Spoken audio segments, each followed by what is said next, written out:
Hello, Dr. Rowan Lewis here. As we speed towards the Converge Oceania conference held in Melbourne on November 9 to 11, this is another update that I'd like to bring you from the analysis that we'll be presenting as part of the Your Story research project.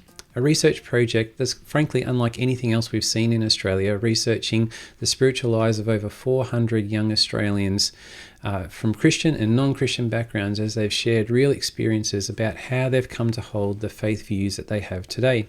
I want to talk to you about a finding that we've been unpacking that relates to young people and what seems to be going on when their faith is declining.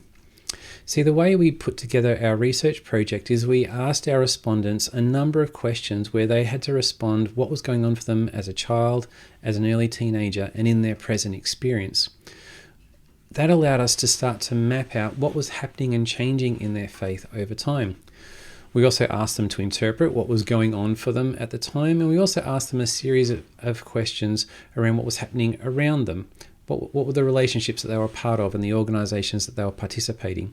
And all of these factors together has allowed us to reconstruct the spiritual journeys of these young people. So what's going on when the faith of a young person is declining?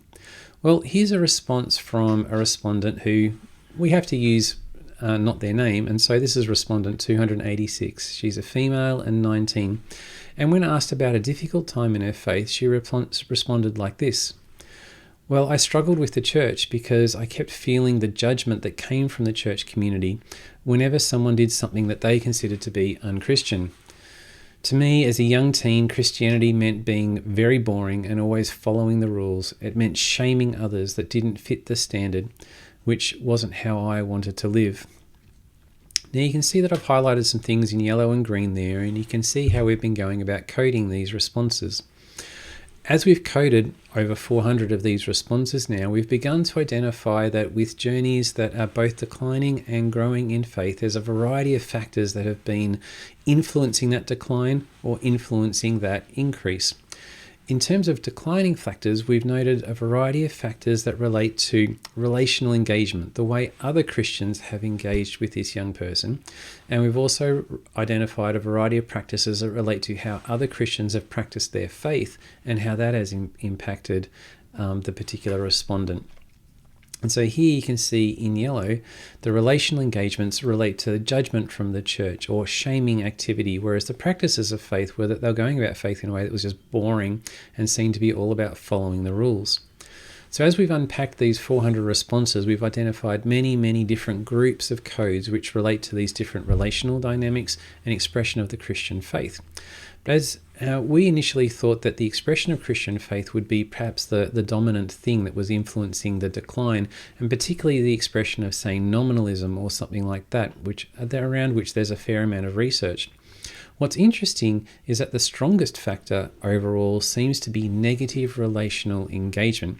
In fact, over 20% of coding occurrences described unconstructive or problematic relational dynamics, where another Christian has been engaged with the faith life of a young person in ways that have been controlling, judgmental, shaming, expressing favoritism, being opinionated, disloyal, or intimidating.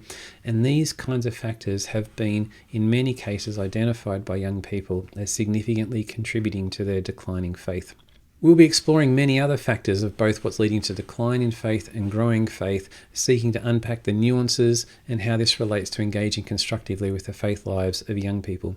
So we're looking forward to seeing you once again in Melbourne, November 9 to 11 at the Oceania Converge conference. See you there.